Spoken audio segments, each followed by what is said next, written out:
Good evening everyone. एक बार फिर से वेलकम है आप सभी का अपने इस यूट्यूब चैनल रेगनार नर्सिंग एकेडमी में। तो चलिएगा भाई स्टार्ट करते हैं आज का अपना जो इम्पोर्टेंट सेशन है। सबसे पहले ESIC UPSC में सिलेक्ट रेगनार नर्सिंग क्लासेस से उन सभी कैंडिडेट्स को भाई बहुत बहुत कॉन्ग्रेचुलेशंस। आप सभी को ये फाइनल लिस्ट नहीं है बट प्रोविज़नल लिस्ट है। प्रोविज़नल लिस्ट में भी अपना नाम लेके आना। आप यहाँ तक आए हैं तो फाइनल लिस्ट में भी नाम श्योर आएगा। तो सबसे पहले तो जो भी कैंडिडेट्स प्रोविज़नली सिलेक्ट हुए हैं, मैनी मैनी कॉन्ग्रेचुलेशंस। तो देखिएगा भाई, अभी आप लोगों को पता है आप लोगों का रिज़ल्ट आ चुका है, कल सबने देख भी लिया होगा, ठीक है। अब मेन बात है कि मैम अब जिन बच्चों का हो गया है उनका तो श्योर है कि चलो ठीक है, ESIC में आपको इंडिया की बेस्ट नर्सिंग वैकेंसी में आपका सिलेक्शन हुआ है, बहुत बड़ी बात है ये तो। अब बात करते हैं उन बच्चों की जिनका नहीं हुआ है। देखो भाई, फर्स्ट ऑफ ऑल तो जिनको हो गया है उनको बहुत बहुत बधाई, और जिनका नहीं हुआ है तो इसमें आप लोगों को दुखी होने की ज़रूरत नहीं है, क्योंकि वहीं पे इंडिया की जो एक बड़ी वैकेंसी जिसके लिए आपने फॉर्म अप्लाई किया था UPSC, जिसमें आपका सिलेक्शन नहीं हुआ है, वहाँ पे उसी के टक्कर की दूसरी वैकेंसी आप सभी के सामने है, दैट इज़ RRB। उसी के टक्कर की वैकेंसी GMCH PGI चंडीगढ़ और नोरसेट, और कौन सी भाई और है आपके सामने, नोरसेट 1 और नोरसेट 8, ये भी उसी के टक्कर की वैकेंसी है, क्योंकि ये सारी वैकेंसी सेंट्रल गवर्नमेंट की है। कुछ बच्चे चाहते होंगे कि मैम स्टेट गवर्नमेंट का ही एग्ज़ाम देना है। आपके सामने बाबा फरीदकोट स्टाफ नर्स की वैकेंसी है, PGI रोहतक की अपकमिंग पोस्ट हैं, हरियाणा CHO की वैकेंसीज़ हैं, हिमाचल में HPSSC की जो वैकेंसीज़ हैं वो, एम्स बिलासपुर की जो वैकेंसीज़ निकली हुई हैं वो, तो ये आप फिल कर सकते हो जो अभी करंट की वैकेंसीज़ हैं। आपके पास अभी RRB की पोस्ट है, नोरसेट 7 की पोस्ट है, आपके पास अभी BFUHS के लिए चांस है। तो भाई कंप्लीट 6 मंथ का बैच है, जिसका MCQ क्लासेस 2 दिन हो गए हैं स्टार्ट हुए, और थ्योरी क्लासेस जो हैं वो 15 अगस्त से स्टार्ट होने वाली हैं। Daily 3 live classes, 20 live CBT, Sunday online test and subject wise MCQ। तो आप रेगनार नर्सिंग एकेडमी ऐप को डाउनलोड करके ज्वाइन कर सकते हैं आज ही। तो देखिएगा भाई, आज दिन में हमने कुछ क्वेश्चंस किए थे, ये उन कैंडिडेट्स के लिए है जिन्होंने बाबा फरीदकोट का एग्ज़ाम क्रैक करना है। क्रैक ही नहीं करना भाई, रैंक के साथ क्रैक करना है। तो उसी के साथ में आज का अपना इस सेशन का इम्पोर्टेंट टॉपिक है क्वेश्चन नंबर 10। इससे पहले हमने सारे जो क्वेश्चंस थे वो आज की हमारी MCQ क्लास में कर लिए थे। नेक्स्ट क्वेश्चन है एमरजेंसी कॉन्ट्रासेप्टिव ऑफ चॉइस। कौन सी कॉन्ट्रासेप्टिव है जो बीइंग इन एमरजेंसी आप यूज़ करोगे।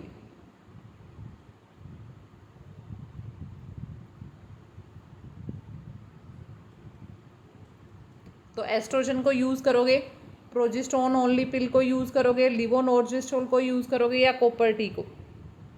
कौन सी दवाई को आप एमरजेंसी कॉन्ट्रासेप्टिव की फॉर्म में यूज़ करने वाले हो।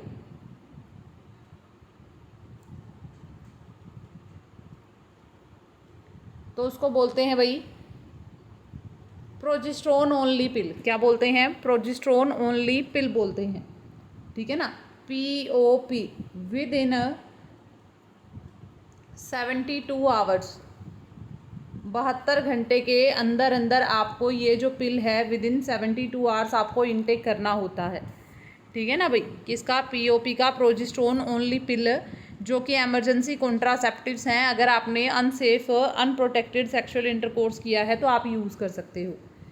अगला क्वेश्चन है भाई, ड्यूरिंग ब्लड ट्रांसफ्यूज़न एक पेशेंट जो है सडनली डेवलप हो रहा है उसके अंदर dyspnoea, what is the immediate nursing action. तो आपका इमीडिएट नर्सिंग एक्शन क्या होगा अगर किसी पेशेंट को डिज़निया हो रहा है तो। अगर किसी पेशेंट, कोई भी पेशेंट है जो डिज़निया से सफ़र कर रहा है तो उसके लिए most important priority nursing action क्या होगा। इन्फॉर्म करोगे फिजिशियन को, स्टॉप करोगे ट्रांसफ्यूज़न को, स्लो करोगे ट्रांसफ्यूज़न को, क्या करोगे। तो सबसे पहले भाई आपको पता है डिज़निया हो रहा है, मतलब पेशेंट को क्या हुई है, किसी भी टाइप की हाइपर सेंसिटिविटी रिएक्शन हुई है या एडवर्स इफेक्ट देखने को मिल रहा है, किसकी वजह से एडवर्स रिएक्शन देखने को मिल रही है पेशेंट को, तो आपको क्या करना पड़ेगा, फटाफट से इमीडिएटली स्टॉप करना पड़ेगा इन्फ्यूज़न को। अगला क्वेश्चन है भाई, most severe adverse effect of monoamine oxidase inhibitors. Monoamine oxidase inhibitors का मोस्ट सीवियर एडवर्स इफेक्ट क्या रहने वाला है, तो पेशेंट के अंदर देखने को मिल रहा है hyperthermia, agitated behaviour, confusion, autonomic dysfunction.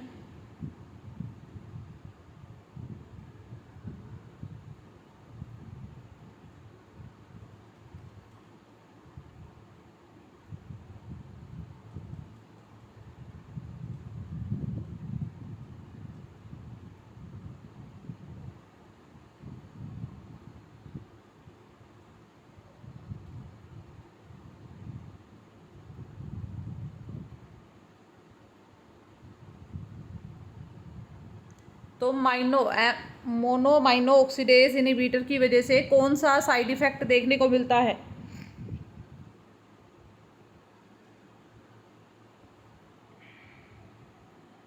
तो जब भी भैया आप मोनोमाइनो ऑक्सीडेज इनहिबिटर्स यूज़ करते हो तो सबसे इम्पोर्टेंट जो साइड इफ़ेक्ट देखने को मिलता है वो है आपका हाइपरटेंसिव क्राइसिस। क्या देखने को मिलता है, हाइपरटेंसिव क्राइसिस।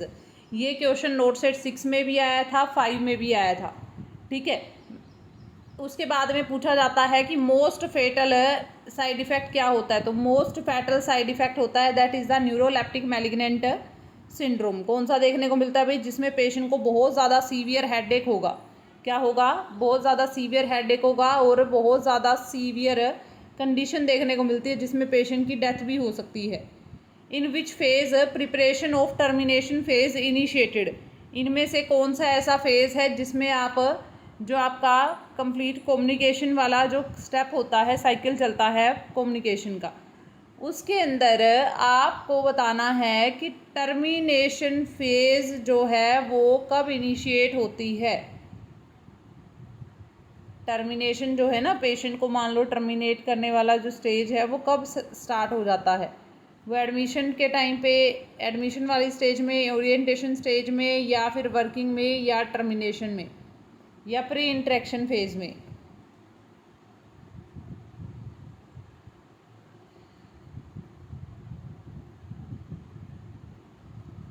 आपके पास कोई भी पेशेंट आया, आप उससे कम्युनिकेट कर रहे हो, आप उसका टर्मिनेशन कब स्टार्ट कर दोगे, तो भाई आप वो स्टार्ट कर देते हो ओरिएंटेशन फेज़ में ही। जैसे आज पेशेंट ने एडमिशन करवाया तो किस दिन उसका डिस्चार्ज प्लान होगा, तो सेम डे।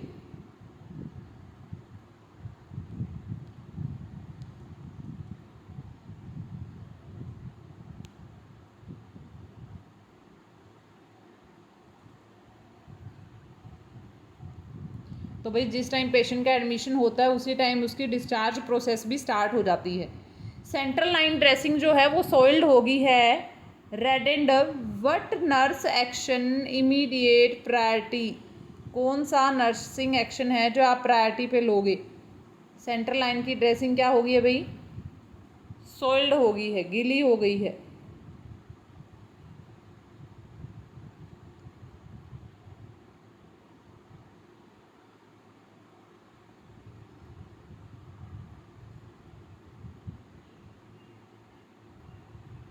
तो भाई आप इन्फॉर्म करोगे किसको, नर्स इंचार्ज को ड्रेसिंग चेंज करोगे, या चेंज करोगे एवरी सेकंड डे ही चेंज करनी है आपको, या इन्फॉर्म करोगे डॉक्टर को। तो क्या करेंगे भाई, चेंज करेंगे ड्रेसिंग को, अगर क्या होगी है, सोल्ड होगी है। कंप्लीट स्टेराइल टेक्निक का यूज़ करेंगे।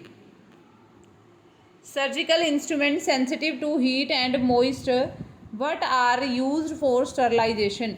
ऐसे सेंसिटिव मटेरियल जो कि सेंसिटिविटी शो करते हैं हीट से, लो टेम्परेचर से,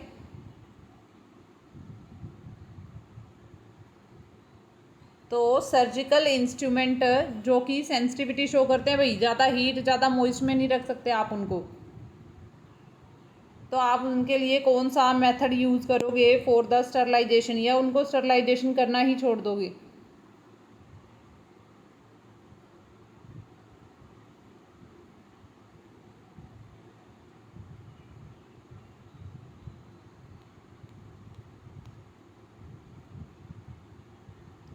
तो भाई उसके लिए हम यूज़ करते हैं हमारी इथाइलिन ऑक्साइड का। किसका? Most patent method, that is the ethylene oxide. Next question है, to reduce the risk of respiratory depression. आपको रेस्पिरेटरी डिप्रेशन से प्रिवेंट करना है, तो आप कौन सी पोजीशन दोगे मरीज़ को?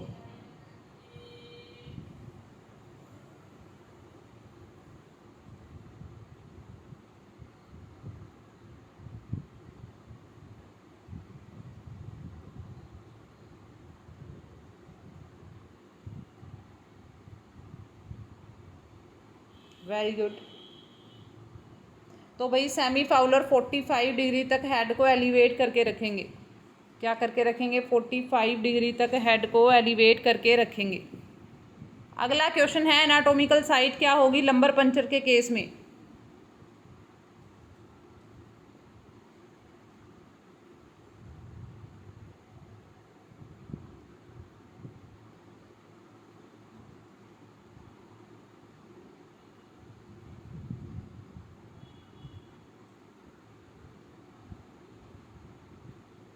तो स्पाइन L1 L2 एंकल में लगती है या इलियक क्रेस्ट में लगाते हैं। एनाटॉमिकल साइट पूछी है लंबर पंचर के केस में, या फिर सर्वाइकल पे यूज़ करते हैं। तो बेस्ट मानते हैं भाई clavicle crest.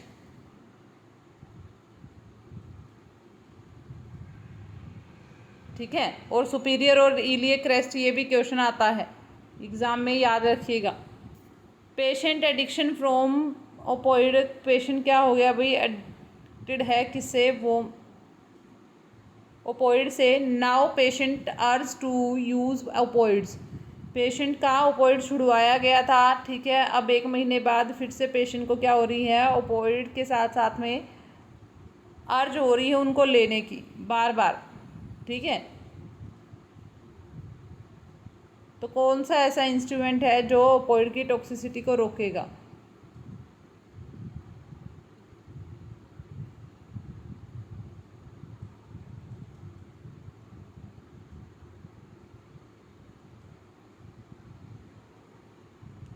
Addiction of opioid से बचाने के लिए आपको क्या करना चाहिए? नल्ट्राइक्सोन दे दो, ब्यूप्रोपियोन दे दो, डाइसल्फोराम दे दो, इन्फ्लेनेक दे दो।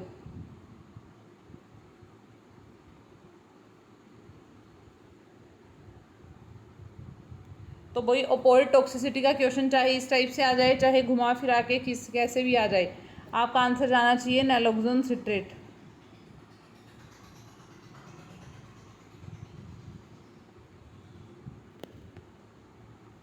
तो क्या देते हैं भाई? नल्ट्राइक्सोन देते हैं।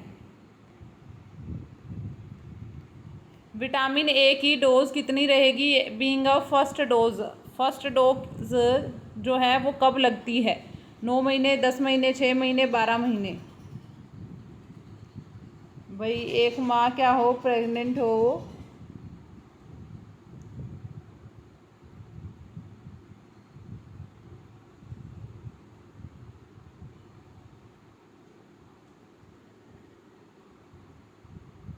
तो विटामिन ए लगता है भाई मीजल्स के साथ में 9 महीने पे। कब लगता है? 9 महीने पे।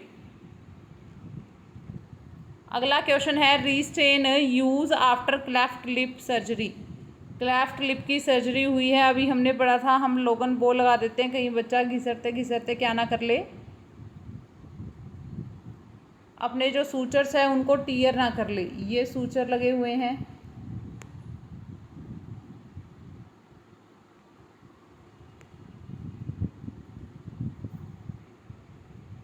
तो लोगन वो का यूज़ करते हैं, साथ में रीस्टेन भी किया जाता है। तो कौन से रीस्टेन का यूज़ करते हैं?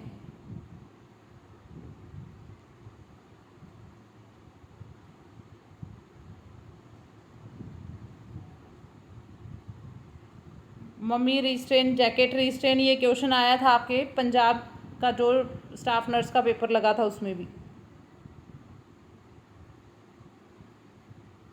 रीस्ट्रेन बच्चों के लिए यूज़ किया जाएगा एल्बो रीस्ट्रेन, ताकि हैंड और एल्बो को मूव ना करे वो।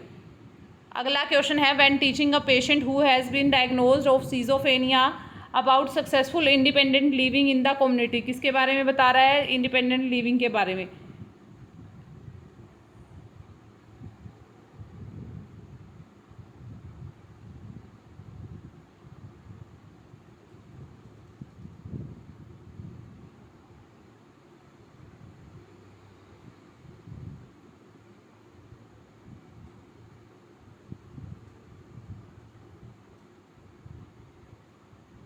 एस्टैब्लिश करोगे डेली, स्पेंड करोगे टाइम अलोन, प्लान करोगे प्रोग्राम सेल्फ फुलफिलमेंट के लिए। तो भाई देखो, सीजोफेनिया का मरीज़ है, आपको क्या करना है? उसकी सेल्फ एस्टीम को डेवलप करवाने के लिए उसको एक प्लान बना के दो, जिसको वो डेली क्या करे? रूटीन में फॉलो करे। डेली रूटीन एक्टिविटीज़ करेगा तो उसका कॉन्फिडेंस और ज़्यादा बढ़ेगा।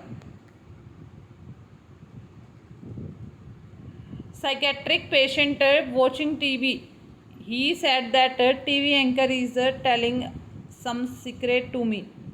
साइकेट्रिक परसिस्टेंट वॉच कर रहे थे आप वहाँ पे टीवी को, उसने बोला कि जो एंकर है उसने उसको कुछ सीक्रेट बताया है।